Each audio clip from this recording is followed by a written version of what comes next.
Hi everyone, I'm Jojo from December Fingerboards. In this video I thought I would go over my own collection of December fingerboards, as well as all of the workshop prototypes and jigs and things that I used to make fabrication of fingerboards easier. Some of these things we ended up using in production, some of these didn't work out, but I've saved a bunch of these attempts at better processes, and I thought it'd be interesting to some of you. And first of all, we're going to start with my collection of boards. Every time we released a collection of boards, I tried to keep at least one of each graphic or each type of board that came out. So let's look into this box and see what's in there. You need to document your work, or so I am told, and I am happy that I do. It seems like it's a waste of space at times, but it's good to be able to look back and reference past things, see how far you've come, or be able to reference some technical thing about maybe a prototype that didn't work out, but then you come back to it later with a new idea, and then you can go back to that thing and start working on it again. So I will make a nice little display box to put on the wall at some point, but for now,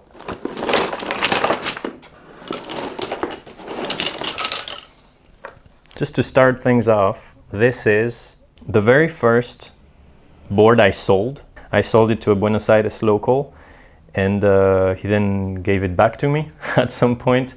At the time, there was a fingerboard shop in the building where I have had the workshop, and I was working on the deck, and people knew about it, and they would ask me all the time, like, hey, when are you releasing? When can I buy one? And I was like, it's not ready yet, it's not ready yet. But eventually, they were ready. I had to replace that one because it has this delamination defect. Let me see, it's kind of breaking apart here because, well, stuff like that will happen when you start out. But I have it. It's kind of the first December board ever sold, and I got it back, which is funny. Then we have the 5 peso fingerboards, which are decks that are laminated with actual money. So these are actual 5 peso, Argentine peso bills. It's essentially a paper graphic. And as you can see, we have some of these that have a gold foil design added to them for more bling and oomph. And so these are just to prove to you that these are this is actual money. I have a big bag of something that looks like it's like dollars, but it really is not. It's just old money that's out of use. They were basically worth so little that they took them out of circulation, and I have this whole bag of them.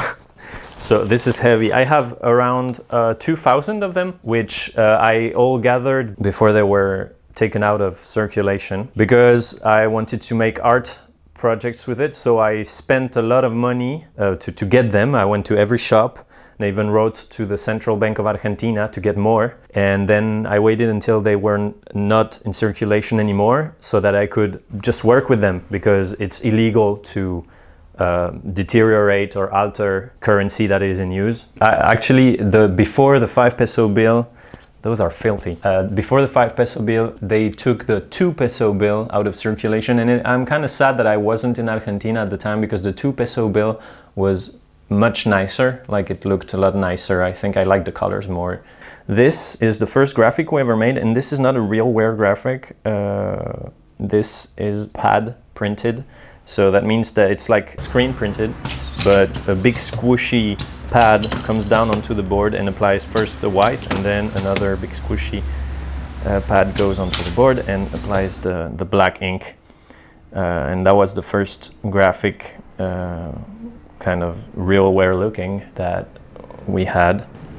We kind of became famous for doing a lot of gold. Like, we had lots of gold real wear graphics, like, for example, this collector set of the Oh This Is Dream collection. So I really like gold, apparently. And so that kind of ended up being kind of a signature thing. So that was the first ones. These are entirely gold. And then I understood how to make a nice looking gold foil one. So you see this is kind of a real wear, it's just the bottom. And it's hard to apply and for it to not look all wrinkly and stuff. Then it became a staple of the designs that I made. For example, this is one of our most popular collections. This is a marble kintsugi in the latest colorways that I released. This is the sapphire. It's kind of like Pokemon colors. The first ones when I was young. You youngsters, you don't know nothing. You don't know what's good. You don't know what having a Game Boy Color was when they first came out. The gold foil is underneath, and as you ride the board, it wears down to reveal the gold, like so. And of course, the layer underneath. So, one of my strokes of genius. I think this will be very interesting to some of you. This is my collection of hybrid decks or polymer decks. You might remember that we had a product called an Infinito board, which had a layer of like super high wear plastic, essentially, underneath. And we only made a few of these because being in Argentina, it's really, I don't have access to all the adhesives that I need because that specific polymer is very difficult to glue to anything else. So I just kind of had to put that project on hold. Maybe after being in France, I can actually source adequate adhesives and bring that back. Before going into the Infinito, let me show you what was before, because the first thing was this is not Infinito. This is not the same polymer. This is too soft. So but that was my first attempt at making a hybrid board, but the pop is really not good with this, and it's not particularly resistant to wear. So just because it's a plastic doesn't mean it's gonna do the job. Then I experimented with this, this is Kevlar. So this is a Kevlar board. So essentially this is what they make bulletproof vests out of. Funny thing is, I was like, oh, I'm gonna make bulletproof boards. Like, that's such a genius marketing thing. Like, and they're gonna be indestructible and you can ride them everywhere. But the thing is, if it's indestructible, how do you cut it? How do you shape it?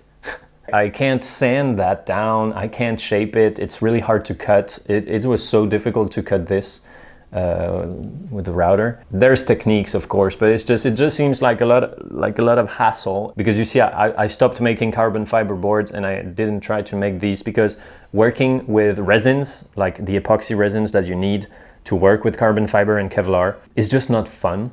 You know, it's really dirty, gooey, messy, super bad for the environment and for the health of the person that's making the boards. I made that video about carbon fiber boards, and people often ask me if I'm gonna ever make any more. And I would advise people that work with carbon fiber to not work with carbon fiber. And here is my tip. If you want more rigidity for a board, but you feel that a 7-ply board is just too bulky, you know, because you want that rigidity, you want that, I don't know why, because it's horrible to ride in my opinion, but just make a 6-ply board. You'll get all the benefits of the rigidity, like the added rigidity that carbon fiber would add, but you won't have to work with this fucking material that is just horrible. Like, it just irritates your skin. It's just terrible. I don't know. So you can make a 6-ply board, and that will mean that it's not too thick, that it's off-putting, but it is super rigid if that's what you're into. So that's my 2 cents. And now then, that being said, this is a prototype I made of a board that has carbon fiber only on the ends. So I never used it because I thought it just looked cool and I wanted to keep it for my collection. This is kind of a split-ply carbon fiber board. I think it looks really pretty. And then this is the very first prototype of when I finally found the Infinito material. So I did this kind of, well, this one came off. It's not on anymore, but this one you can see. I did some tests, like I definitely tried to scratch it to see how durable it was. And then I turned it into that I managed to make these, which are the very first Infinito that we released, which were called the Immortale, like immortal, but it's immortale, kicktails. So yeah, that was kind of all right, but I liked the design of the kicktail kind of inlay that we did, but it was really difficult to make. Took a lot of work. Very hard to make look good. The kind of, the real wear thing, that's actually not real wear, it's a sort of transfer paper thing that was also a nightmare to work with. And also I kind of realized that when you're writing, it's just not enough surface area of the material for it to be interesting. You need like much more of the kicktail to be covered in that, because when you do a nose slide or a crooked grind, like you would kind of just not be writing on it. So, not great, but they looked cool and they were a novelty. And then I made more attempts, and I eventually figured out that I could laminate the whole board all at once and have a whole layer of Infinito material on it. So you can see this, the sheen there, it's entirely covered. This never came out, it's just for my personal collection. It's got an engraving under it. This is what I would like to bring back, and these ones we actually sold a couple of. So this design, I mean, so you see it's got the layer on it. And so this is incredibly hard wearing. Like this, you can take outside, it's super slippery, it stays slippery, it doesn't wear down fast. I think you could probably you could probably ride this for a decade indoors and for a long time outdoors anyways, I think. So I haven't tested it, I can't prove it, but eventually these will make a comeback. I think it's a great product, it's a great idea. How we're looking, still recording, we still have sound. Okay, good. So another thing I wanted to show you guys is I did the Strange Board series. The first of them was this one, which is with the Quebracho Colorado wood, which is if you saw the video you know, but it's the third hardest wood on the planet. And so I made this whole video about how I bought the raw lumber and turned it into veneers and then pressed it into a board.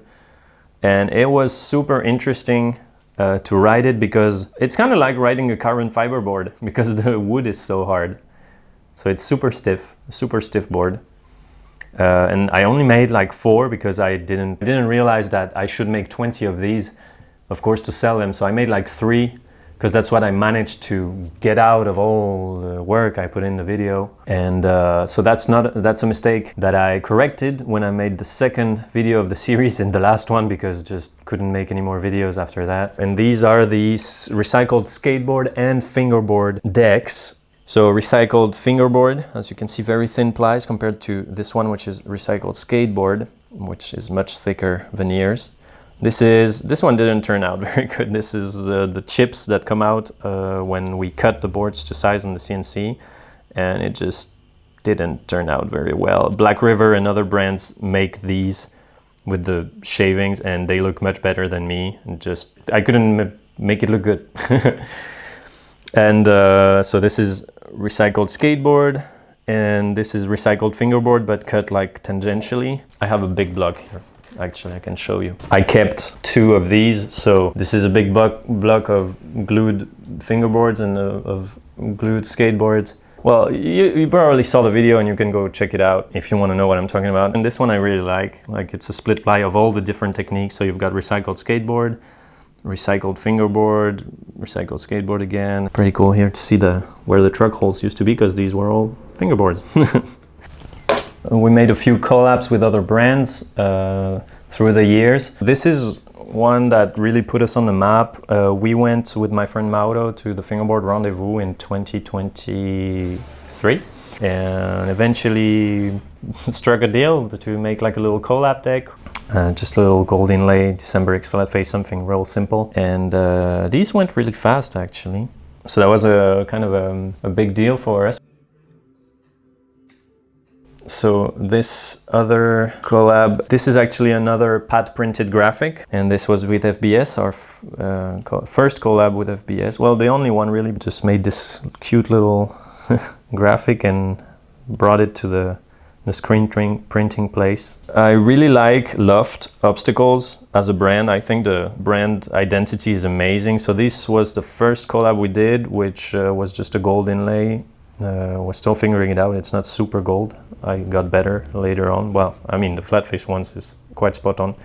And then we made those real wear designs that Ryan came up with. So I really like those. That's one of the latest, I think the latest collab I did, which was with Guai Wai Chai from Hong Kong. And we did this little split ply plus an engraving, and I kept this one for myself.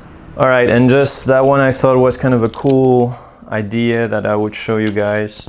This is actually the last collection I made before kind of going on my break that I'm in right now. Hello, I'm on my break. And it's called the Lotus collection. And basically the idea behind it is it's this real wear graphic that has this little window that you can kind of peek at what's under.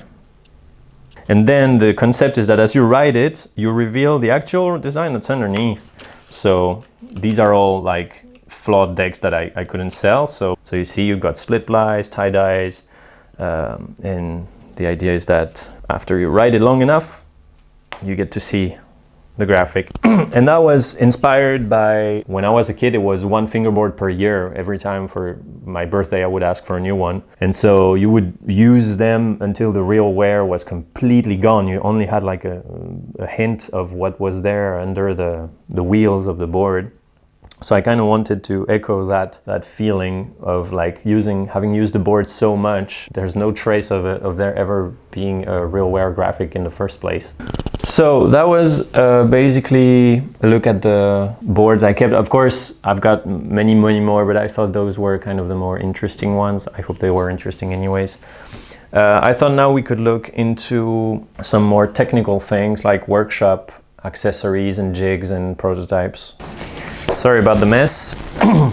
I wanted to show you the packaging side of things. So that was the first version of the packaging that we sent. So the very first boards came out like this. You see 2023, the big logo in the middle. And it was double-sided, so you had this male and this female blister, as you can see here. And so you could see the board from both sides when it arrived.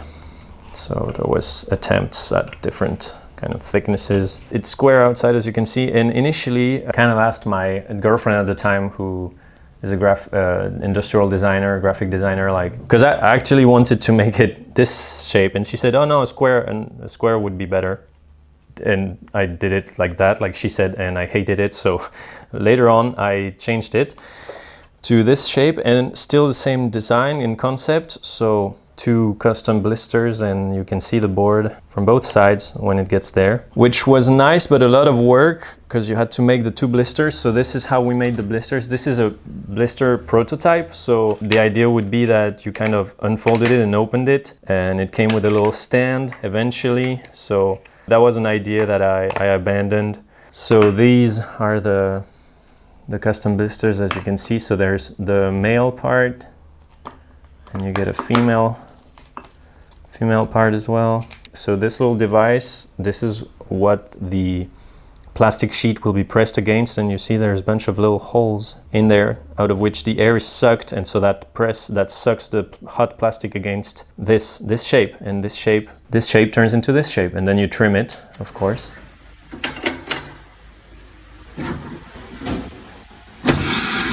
And then these are the same accessories and things, but they make these blisters, the rounder ones.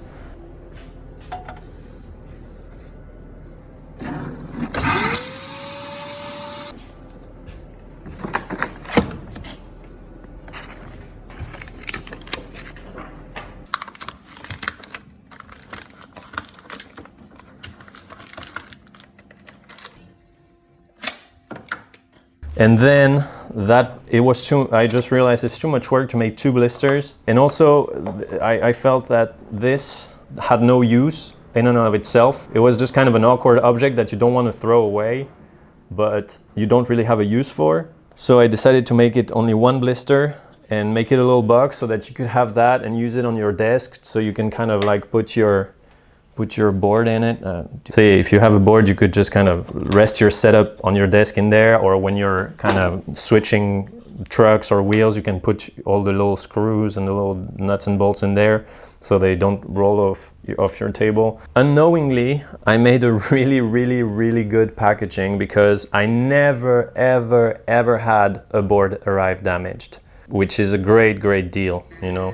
Of course, it's kind of an involved thing. You need to have the CNC, you need to have the thermoforming machine, which I just happen to already have because that used to be part of my job, to use these machines for other things. So you do what you have with the tools that you have. In my case, I had some very powerful tools. So of course, there's always one tool that I don't have that I absolutely need as well. But these were other attempts. So that was the idea, that maybe I could have only one blister, but have the hole so that when the board arrives, you would see the embossed D that's on the board, you see in the middle here.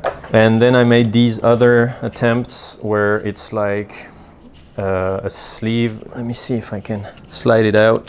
So maybe you want to steal that for your own brand. I don't know. I just figure whatever. We all take inspiration from others, but basically the idea to have a cardboard sleeve, which I didn't invent, but to have that side pocket. So obviously it's not properly centered here, but when you get the board, it arrives and you see it like that.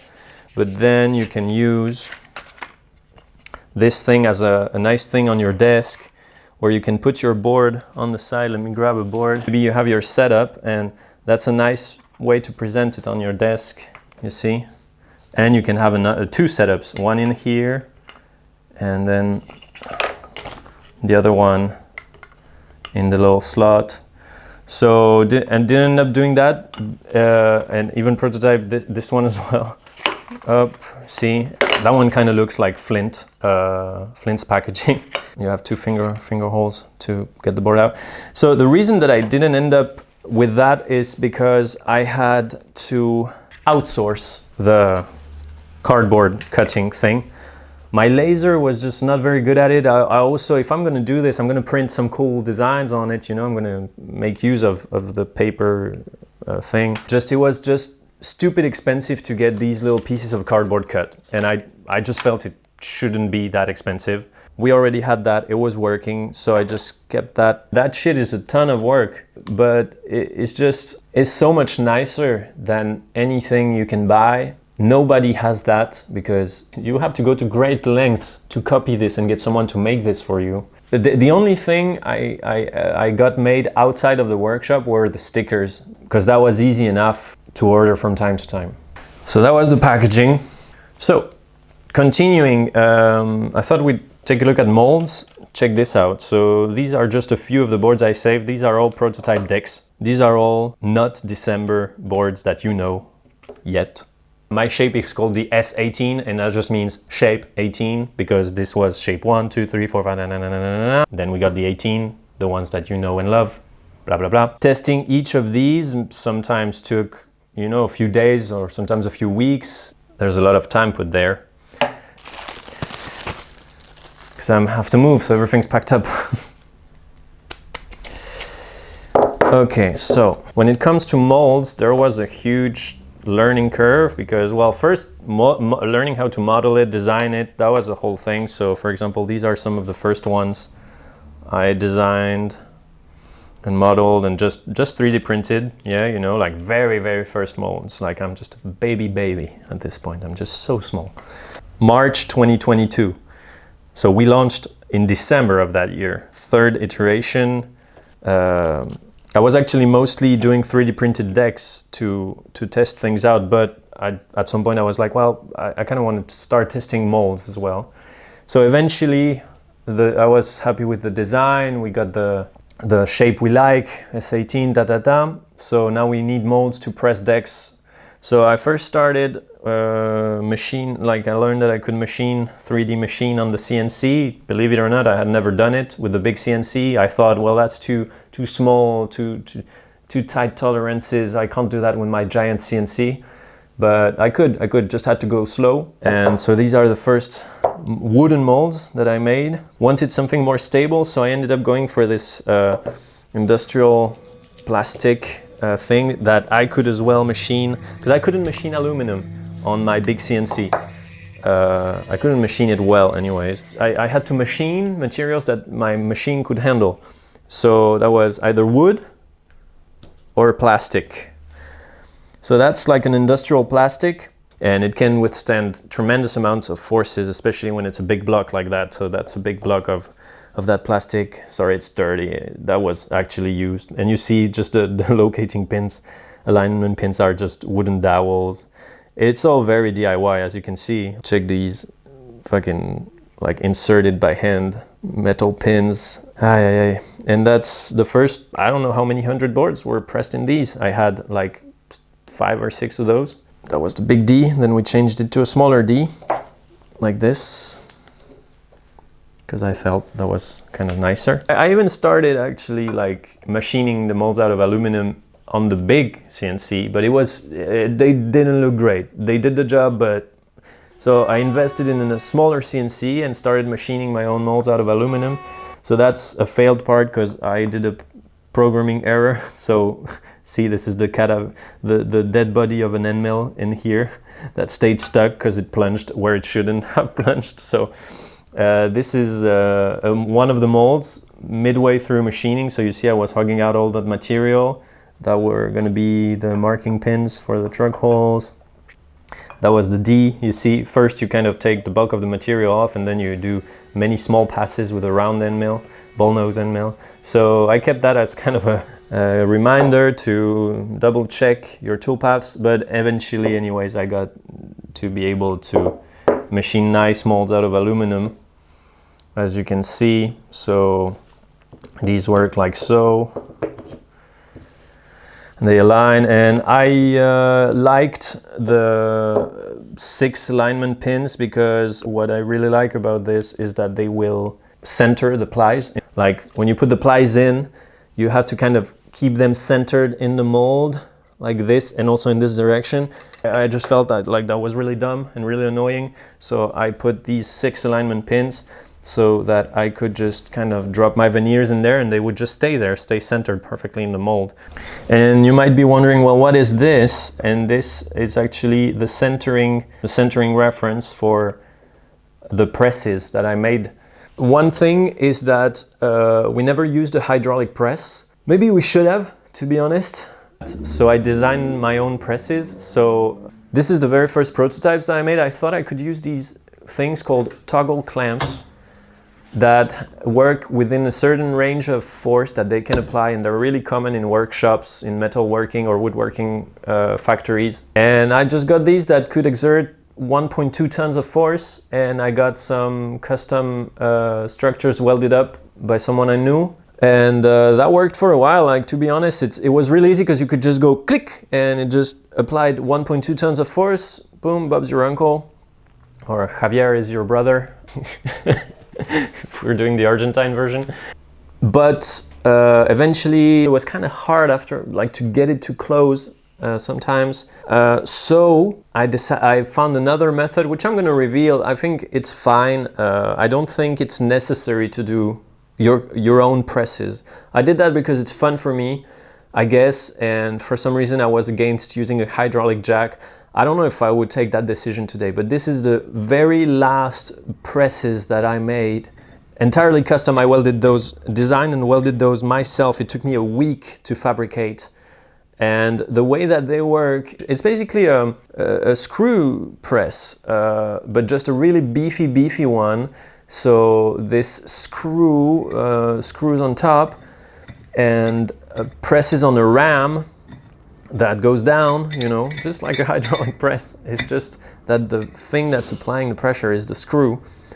And the thing is that you can calculate, if you know the size of the screw and the pitch of the screw, you can calculate how much force it's exerting using a torque wrench. Like at a certain amount of torque that you can set the torque wrench to, it will apply a given amount of pressure, of force.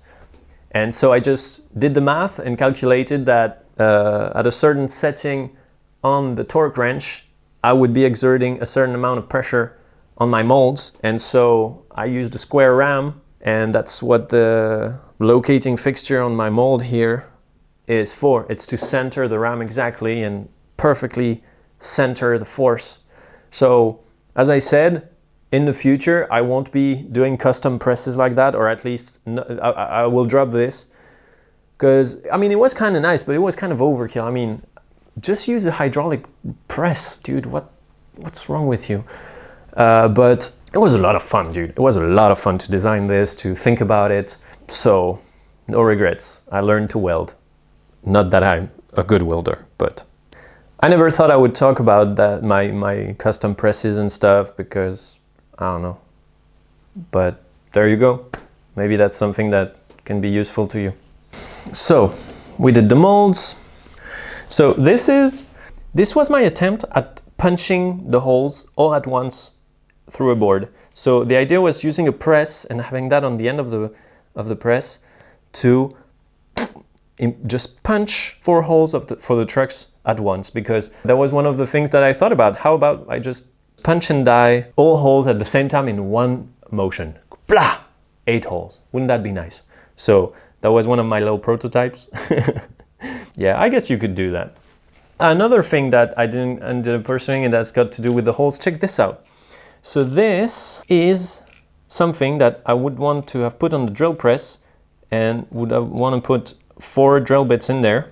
Let me show you inside. And through a little system of belts and pulleys, mini belts and pulleys that would have gone in there, I would have, with a single shaft rotating, transmitted rotation to all 4 drill bits that would have been housed in there. And on the drill press, I wanted to have that whole little contraption come down, cluck, and with 4 drill bits spinning and drill 4 holes at the same time. But it's so small that it's almost physically impossible. Look at my little 3D printed pulley. It's just a prototype, of course. Never went past the prototype phase. So yeah, I just felt like, oh, what if I could just drill 4 holes at the same time? That would be way more precise, way easier. Did not end up going through with that. Did other things, which I am about to show you. Because my molds were designed in a way that they punched little indents in the boards. So as you can see, my mold has these little pins. Traditionally, that's how you would mark the holes on the deck, you know, and then the drill bit would self-center itself in these little indents. So that's not a very good method. The thing about it is that you can still have kind of misaligned holes and stuff. So eventually, after a while, I got really annoyed that I had to replace a board because of that at times, you know, because I didn't realize that the hole was a little off. So what I did, instead of remaking all my molds, which I didn't have the time or the money to do that. I had to keep on making boards. I just couldn't take the time to do that. So I created this little jig, which I've shown already plenty of times. It's on my Instagram. Let's imagine that this board has not yet been cut and stuff, and it doesn't have the holes. So I would just need 1 indent to reference. And then I had this spring-loaded mechanism. Check this out. Like, how cool is that? It's got the little springs. So when I inserted this piece that I ground by hand, it's just a piece of scrap of aluminum. So when I insert this and I slide it under, chook, then that would raise, you know, okay, and that would expose these little pins, and these would reference the little indents that the mold made in the blank. So I would go like this, the pins are pushed up, it references, and then when I take that out, look, the pins, because of the springs, go back down. Obviously the CNC knows where all of this thing is, because I drilled with the CNC these reference holes first, so the CNC knows perfectly where this is, and the CNC would come from above and go plick, plick, plick, plick, and do the holes. So that completely eliminated the problem of the holes being misaligned. It had this little bracket thing that goes click, and then you had a toggle clamp that would press down on it, clack, and it worked really well. That's why there's some sandpaper on here to add some friction, because otherwise the board could just kind of twist, you know, like this, like this. That worked, but it's not a good solution because it's a system on top of a system on top of a system. You know what I'm saying? Like the proper way was to find a way to just drill the holes. I think drill the holes already in the mold, which is some certain mold designs already have that. But I have my own issues with that because the mold can progressively wear down. So in hindsight, I would have done something like that instead of creating this very complicated contraption on the CNC, which requires a CNC, whereas there's maybe a way easier option. But just wanted to show you, that's just a thing I've made. Maybe that's interesting. This is a vacuum clamping fixture. So the idea was that you have the hole here to put a vacuum cleaner to suck in all the air and suck the board down to this thing. So the air, like the air sucks the board down, and I've seen people do that actually with fingerboards, but it just felt unnecessary because actually I just used that. So this is a very common fixture.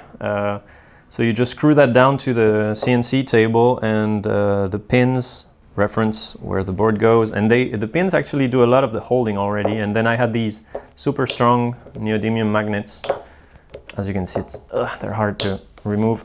A little thing that's about just quality of life. There's a huge issue when you're doing deck making, is like it's really difficult for your wrists and your joints, your elbows, your shoulders. It really hurts after a while if you make a lot of boards. I've tried many times to use toggle clamps to kind of hold the board for me, so I wouldn't be with my little claw holding onto the board for hours on end. But this is one of the few things that I had tried, which I had holes in my table, so the dowel could go in the hole. And the thing is that, so I could just kind of rest my hand on the board when I was kind of sanding it. So anything that can kind of relieve the stresses of grabbing the board, because do that 8 hours a day and it's hard on the body, is what I'm saying. It's really hard on the joints. Doing the tiny sanding. Or not, maybe you're a fucking Hulk and it's not a problem for you, but it is definitely a problem for me. I have achy joints, so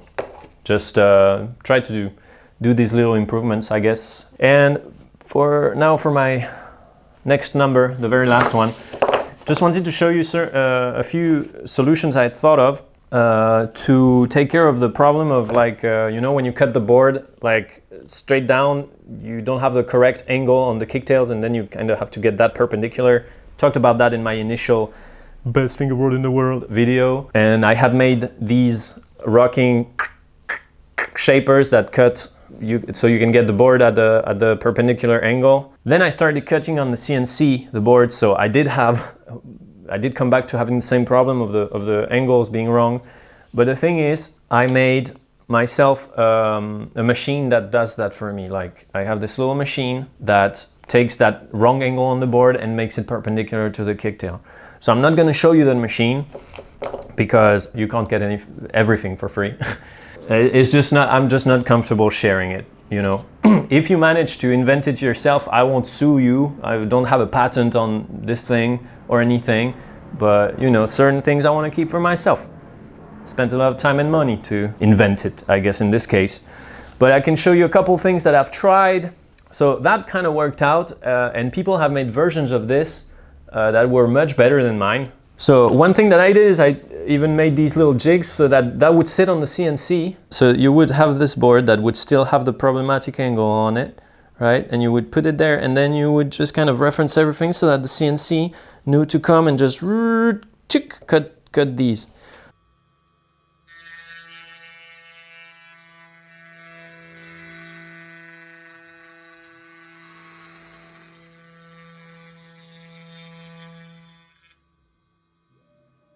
Okay, so that was maybe one way that I could have done it. The thing is, I did this, but I already had the kind of perpendiculator machine that kind of took care of the issue. I just kept on exploring, just in case this was actually superior. It ended up being not the case. So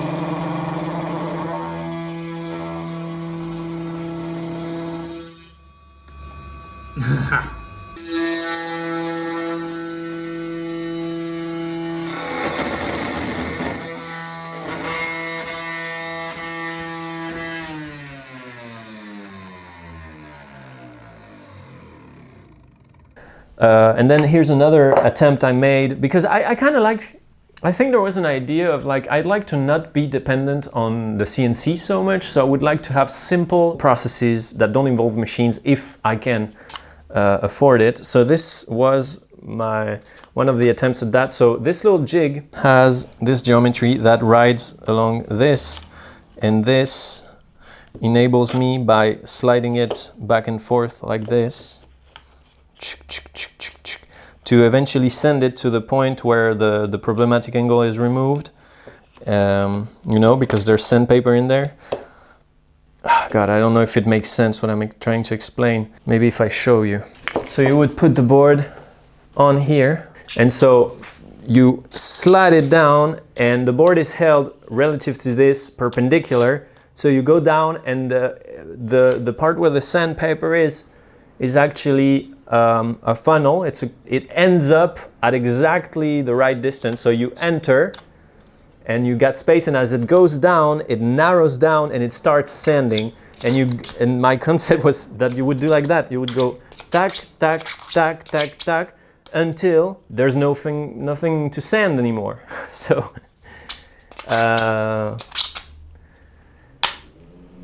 it didn't work. It didn't work well at all. My point is that this is the kind of shit that I like to do. That's what's interesting to me about making fingerboards. You may only see the nice graphics, the boards are all done, but really behind the scenes there are so many hours and so much thought and so much money put into just kind of figuring out the best way to do things and the best way to bring something new and interesting that will add to your fingerboarding experience. That's just some of the things that I've tried over the years. Anyways, hope this was interesting to you. Thanks for watching, and I'll see you.